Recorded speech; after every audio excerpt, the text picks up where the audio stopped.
Уважаемые друзья, товарищи, жители республики, города нашей столицы.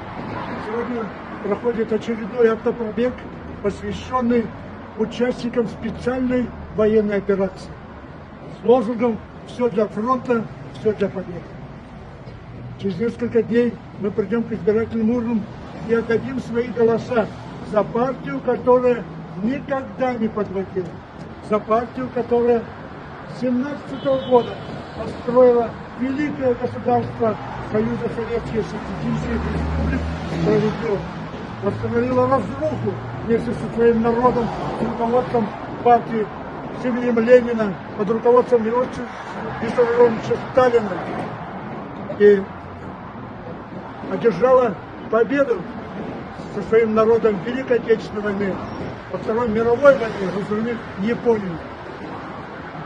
И сегодня мы отдадим голоса за партию, которая предложила программу эти 30 лет.